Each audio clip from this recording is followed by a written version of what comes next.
Ce sont des projets qui sont très longs à monter, donc en fait, ne croyez pas qu'on les fasse tous en même temps, on les démarre en même temps, et quand on arrive à avoir 3 sous, alors ça commence vraiment.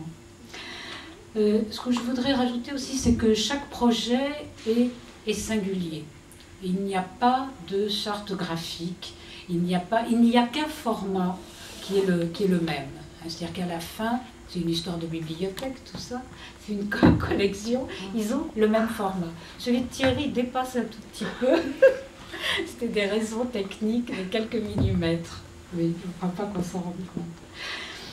Alors, par contre, il y a des principes communs, dont un principe qui est essentiel pour un archive, c'est que dans chaque DVD-ROM, il y a une base de données qui concerne l'ensemble d'une œuvre, avec comme visée d'être un outil pédagogique pour l'enseignement, on puisse avoir accès à un minimum d'informations. On vous en montrera un exemple tout à l'heure. Et puis, l'autre aspect d'un archive, qui est celui qui me motive peut-être plus, moi, c'est d'encourager une création originale qui est toujours sous la direction de l'artiste. Et parfois, bon, c'est davantage un aspect, celui de la création qui prime, ou celui de la base de données, cela dépend du projet. Donc il est clair, comme Thierry a tout à l'heure remercié toute une équipe, il est clair que tous les artistes qui ont travaillé avec nous et les autres dans l'avenir travaillent avec une équipe. Ce sont des projets d'abord qu'on ne peut pas faire seul, ils sont trop importants, mais aussi qui exigent des compétences très différentes. Donc il y a toujours une équipe qui se constitue, qui n'existe pas. Il n'y a pas une équipe en archive, enfin il y en a une qui est tout un groupe, mais ceux qui travaillent pour chaque projet, cela se rediscute à chaque fois avec l'artiste, avec ses affinités, et puis les affinités qui arrivent. Heureusement, il y en a eu entre Thierry et Andreas, mais ça aurait pu ne pas arriver, ça aurait été catastrophique, peut-être pour moi, parce que je trouvais que c'était formidable. Ce qui se passe donc dans ces projets, c'est que chaque artiste souvent découvre la technique. Michael Snow n'avait aucune idée du DVD-ROM.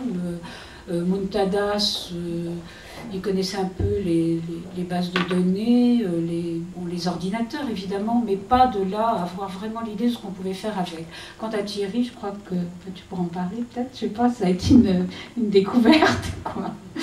Mais c'est un petit peu ça l'idée d'un archive, c'est aussi de faire découvrir des possibilités, de stimuler, disons, une ouverture à ces techniques, pas l'usage nécessaire de la technique, mais, disons, une exploration d'autres manières de traiter ou de jouer les images, les sons, les textes, etc.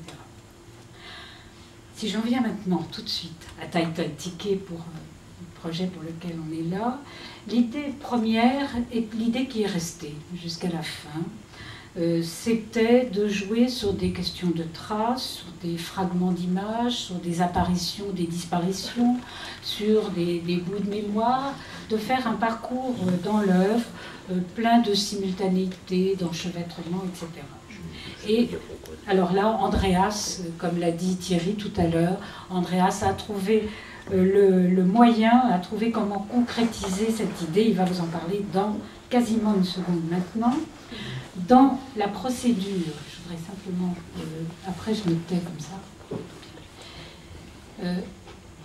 on a choisi avec Thierry un certain nombre de séquences vidéo dans son œuvre. Corinne Castells nous a aidé à rassembler des photos, des documents, et ensuite il a fallu construire une sorte de structure. C'est-à-dire qu'on a proposé, on a essayé de travailler ensemble comme ça sur un mur avec des petits bouts d'images collés au mur, d'essayer de voir comment on pouvait proposer des traversées dans cette œuvre qui ne soient pas un exposé didactique, un enchaînement didactique, c'était pas ça l'idée, mais que l'on ait une traversée dans cette mémoire de l'œuvre. Je peux te laisser faire, s'il te plaît, Andreas, c'est juste. Alors, les 3 cheminements qui sont proposés sont ponctués par des notes il y a des notes manuscrites qui ont été animées, il y a des notes aussi qui sont lues par Thierry Kunzel, et vous allez voir, ces notes s'évanouissent un peu. Alors c'est un peu frustrant quelquefois, en tout cas pour moi, je voudrais la note en entier, mais rassurez-vous, c'est ça dans les bases de données informatiques, il y a la mémoire, non seulement elles sont là, mais lues par Thierry, vous avez un accès direct qu'a organisé Andreas, on peut aller écouter toutes les notes qui sont lues en entier.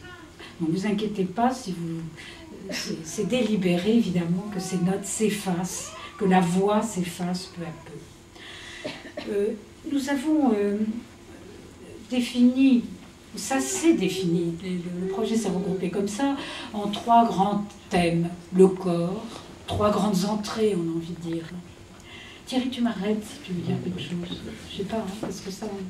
Le corps, le paysage et, disons, les vitesses. Il fallait traiter du temps, de la mémoire, des horizons. Bon, il y a évidemment à chaque fois, ce ne sont pas des thèmes définis qui proposent des entrées closes. À chaque fois qu'on est dans un parcours qui lui-même se dédouble, par exemple le corps, vous avez une entrée, vous choisissez une image, c'est un corps très présent, très défini, c'est la peau, qui est un projet de Thierry maintenant. Le corps est extrêmement... c'est de l'ordre du contact, on peut dire. Et puis il y a le corps évanescent, transparent, des fragments, des petits morceaux de corps qui apparaissent et qui sont repris, qui sont noyés dans la trame, etc. Voilà pour le corps, il y a 2 entrées. Mais si vous avez pris le corps trace, à un moment, il y a une bifurcation possible. Vous pouvez vous retrouver dans le, je l'appelle comme ça, le corpo, pour l'instant. Non, c'est pas joli, le corpo. Peu importe, un corps défini. Bon, si vous êtes dans l'entrée des paysages et de la représentation, vous entrez par la mer, par les vagues, vous pouvez vous retrouver très vite dans des horizons, et puis retrouver par un autre cheminement dans l'obscurité ou dans l'éblouissement. Ce que je vous dis peut vous paraître confus, mais disons que assez rapidement, on ne sait pas très bien, on ne sait plus très bien de quelle entrée on vient. Et d'une certaine manière, c'est quelque chose, Thierry, qu'on avait trouvé assez intéressant, c'est que ces parcours labyrinthiques peuvent ne pas avoir de fin. C'est-à-dire qu'on peut changer complètement de traversée et on ne s'en rendra pas forcément compte. Parce que dans une œuvre, tout est présent en même temps. Il n'y a pas d'un côté ce qui est très de la vitesse et de l'autre du cadre. Disons que les images s'enchaînent plutôt par série, par affinité. Alors ce n'est pas toujours des thèmes très conceptuels, ça va être la cigarette par exemple, mais ça va être aussi le cadre de la représentation, des choses comme ça. Voilà, je pense que surtout à la fois le fonctionnement et puis la structure, c'est Andreas qui va vraiment nous parler du projet et on continuera peut-être en dialogue. Je vais juste poser une question à Thierry. Tu me dirais un petit peu pourquoi ce titre? Oui, il semble énigmatique, mais il ne l'est pas. C'est en fait une chanson des Breeders que j'ai écoutée. C'est en fait une chanson des Breeders que j'ai écoutée pratiquement par hasard et qui s'appelait Title Ticket. Et les premiers mots de la chanson sont I will sing Title Ticket. Je vais chanter je vais revenir sur Title Ticket. Je vais chanter le titre TK ou or I Blackout, où je m'évanouis. Et je me suis pas évanoui, si, plusieurs fois. et donc, le Title Ticket, et ça je l'ai appris par un entretien avec le leader du groupe, c'était... Non, c'est un homme, je crois. Oui, c'est un homme. Mais enfin, peu importe, qui disait